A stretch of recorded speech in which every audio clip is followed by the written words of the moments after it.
How's it going, guys? Just want to say this here and now. This video is not towards feminists or against feminism or against women or any type of gender or sexuality. It's just a video to bring awareness. So, viewers' discretion.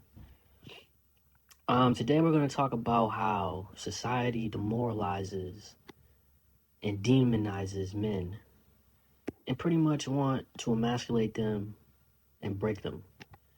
And something a point I wanted to get across now with this video for all men of all ages, especially men that are young and under Gen Z that are, pretty much going to be the future, the youth. I want them to understand that,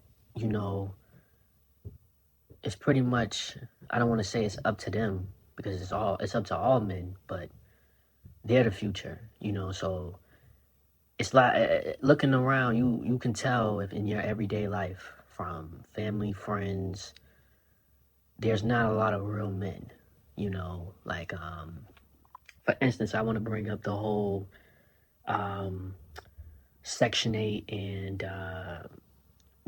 pretty much the whole situation of a lot of children of both gender really growing up without fathers, and how that pretty much they never learn the disciplines and the certain lessons that a father gives them, including their identity. And that leads to other things that, we are all familiar with in this world we live in. So just understanding that that's all planned and premeditated, and, it goes to show you how long and how far and how evil these people up top and these people who have the power and politicians and everything are, that they would even do this, and they are aware of how and what a man brings to a children's life, a child's life, in a family's life, and if you look around, you see there's no marriage. Back in the day when I was younger, at least when I was a kid, and that's maybe the early 2000s and shit like that, you seen marriages, you know what I'm saying? And now as an adult, like, bro, there's no real marriages. And a lot of the marriages that are going on, they're really a small, like probably 5% of them are actually real marriages. And then the other 95% is really, both people don't want to be lonely, or a man basically dependent on and simping on his wife because she may make more, like shit like that, to where it's like another form of demoralization. And this is where I'm going to kind of get into the women thing. And, even when you bring it back to Section 8 and things of that nature, which was really a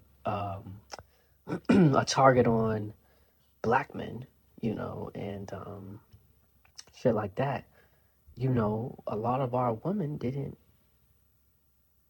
stand up or fight back about that, or, a lot of them and a lot of men from that time that dealt with that, because you gotta understand, every generation of men of humanity, period, deals or has a certain set of problems that they deal with, so like back in Martin Luther King and all those other people's days, it was fighting for rights.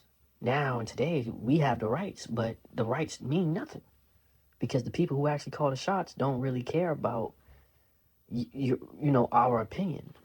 You know what I'm saying? So it don't matter how much you're into political science and you understand or you follow Trump and the little things that they do, it don't mean nothing. You know what I'm saying? Because at the end of the day, you don't have the position and the power. So your opinion is a one particle in a whole bunch of other people's opinions. So definitely wanted to nail that point. Now, I seen another video, I would say probably a couple months ago, and I forgot who it was by. But long story short, the point he was making was you know, if you're familiar with, I don't want to say, I'll say the Bible and Christianity or whatever, just because that's what I've been exposed to. I honestly don't really believe in anything but just God and the concept of God and there being a creator. Um, and I also believe in, you know, the devil, you know, and evil, you know. So I definitely do believe there's good and evil, and you know, it's one side and the other. And now, do I believe that they both need to exist for the world to be balanced? No, but I understand the whole concept, but the point I'm making here is in the beginning of time, or like the Egyptian days or whatever, where it was the first civilizations and shit like that, you know, when you do your research and really dig deep into these times, you understand that of a lot of the society was,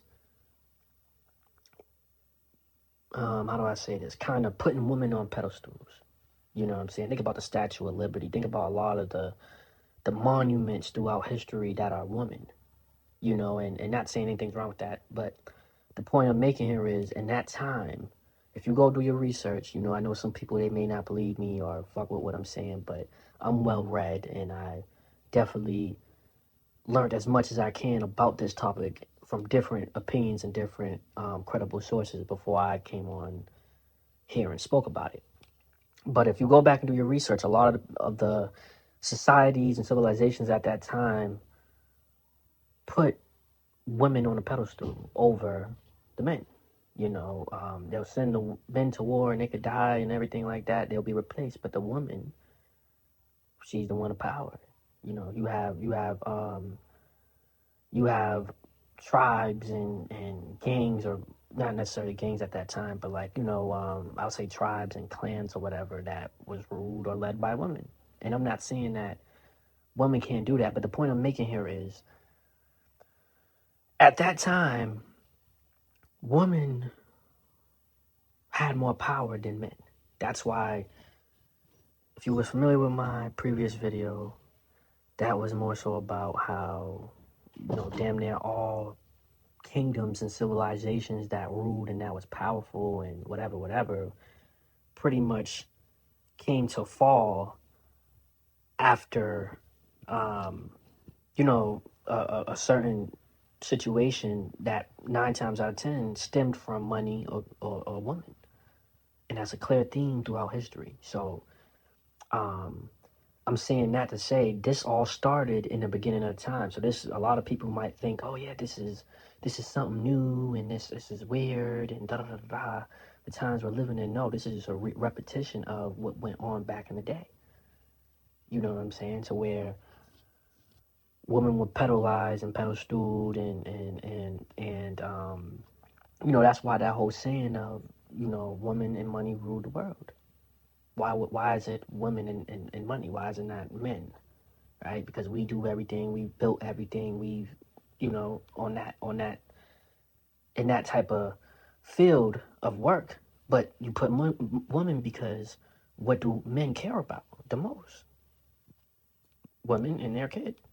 You know what I'm saying? So if you can, this is why they say, there's a saying, the black woman is the white man's biggest weapon against black men, because if you pay attention, and even races outside of African American black see this the ways that black women bash black men.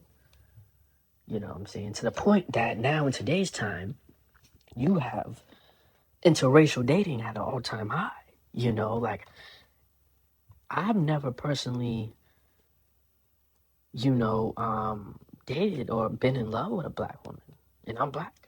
But that's because I personally deal with this shit where I've dealt with black women who are, I done been set up by a black woman. I done been set, you know, like I done seen the real, like, damn, I thought you was with me